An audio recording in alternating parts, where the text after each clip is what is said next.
صوت العرب من القاهرة يقدم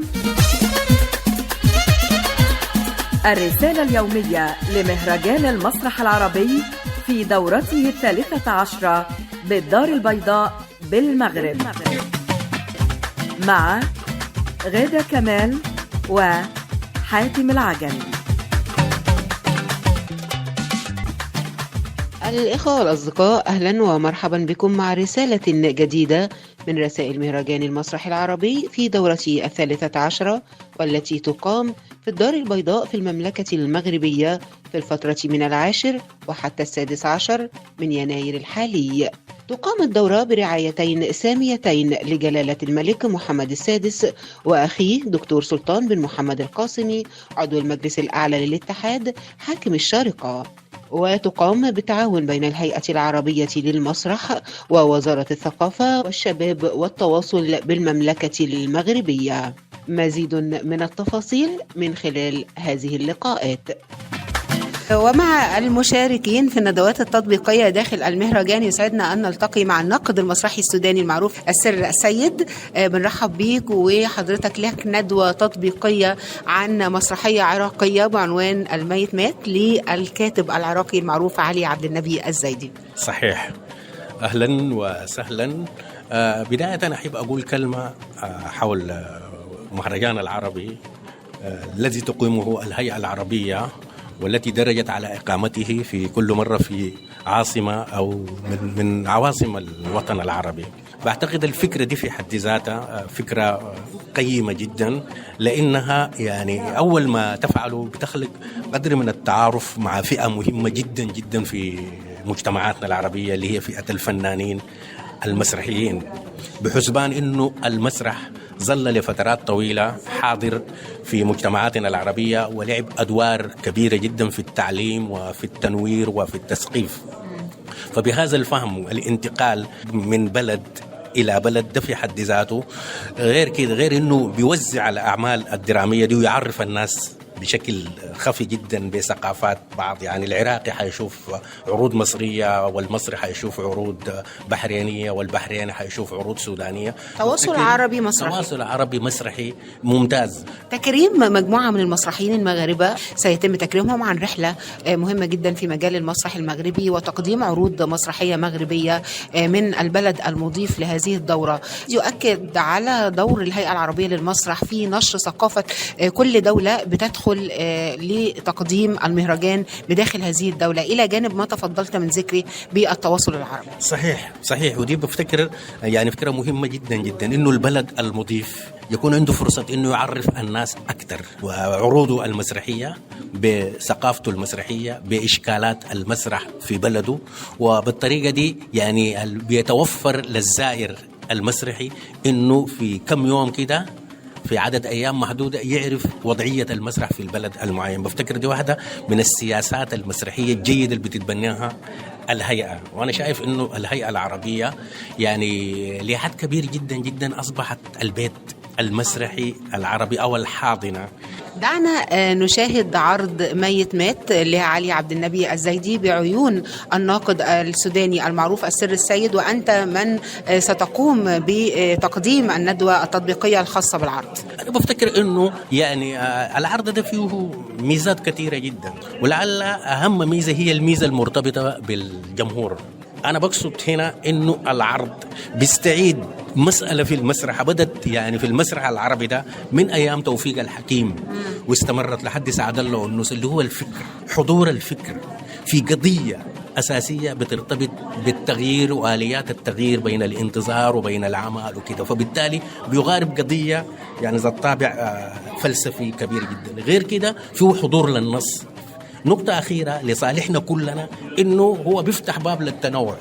الذي يريد أن يحفز المشاهد، أيوة، الذي يريد أن يقدم عرض لا يراهن على النص الأدبي فليفعل، والذي يريد أن يقدم عرض يراهن على النص الأدبي فليفعل، الذي يريد أن يقدم عرض يراهن على الأشياء فليفعل، والذي يريد أن يقدم عرض يراهن على الممثل فليفعل. فالعرض ده فيه شجاعة شديدة جدا بأنه بيستعيد المسرح القائم على الممثل، والمسرح القائم على الحوار وقائم على الأفكار.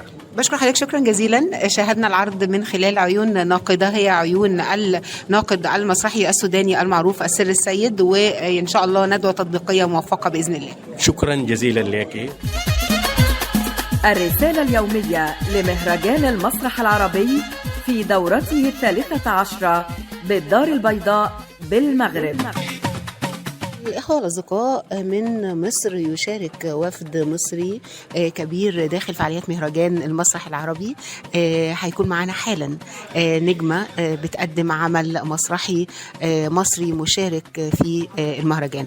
أولا كارول عقاد، مبروك دخولكم للمسابقة الرسمية. متشكرة جدا وشكر خاص لحضرتك لأنك استضفتينا قبل أول عرض لينا في القاهرة في مسرح روابط، وبنتقابل هنا تاني في المهرجان العربي للمسرح بالمغرب. يعني أنا سعيدة جدا بحالة التواصل اللي موجودة بين الفرقة، مجموعة من الشخصيات الجميلة كأنها شخص واحد. كلميني عن العرض المشارك، اسمه وطبيعة العرض. العرض اسمه ماذا أفعل هنا بحق الجحيم، وهو كان مشارك كمان في مصر في المهرجان القومي للمسرح. العرض مسرح راقص أو مسرح حركي، فهو بالتالي ما فيهوش ولا كلمة طول الساعة تقريبا بتاعة العرض، كله معتمد على الحركة.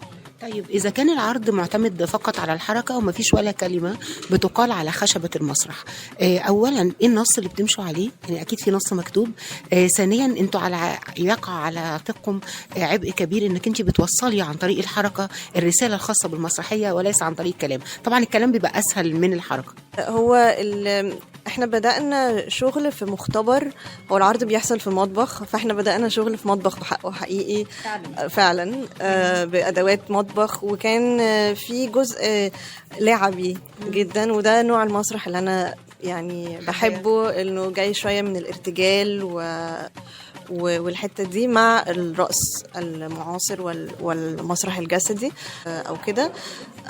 ولكن بعد فترة بحث أنا قعدت لوحدي كتبت النص اللي أنا عايزة أقدمه على المسرح كوصف للمشاهد والحركة والشخصيات وكل ده. وبعد كده رجعنا نكمل شغل في تعمق بقى مع الشخصيات وتعمق في رسم المشاهد النهائية. وجودك في مهرجان المسرح العربي بعد مشاركتك في المهرجان القومي للمسرح المصري بالتأكيد هو نجاح. دخول المهرجان في حد ذاته نجاح.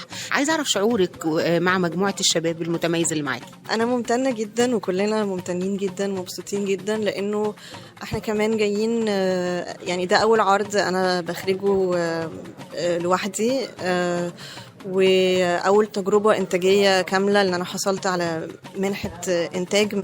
وجودنا هنا في المهرجان طبعا على مستوى الفرق العربية، وإن إحنا يعني الفرقة المصرية اللي موجودة، ده أكيد شيء مشرفنا ومسؤولية طبعا.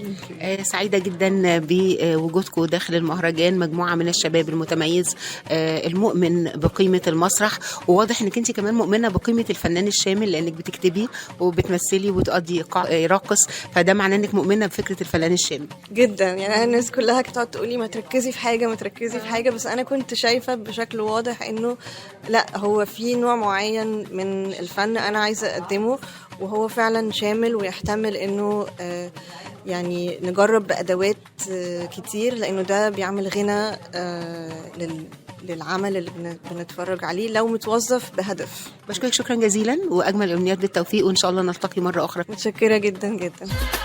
الرسالة اليومية لمهرجان المسرح العربي في دورته 13 بالدار البيضاء بالمغرب، مع غادة كمال وحاتم العجمي.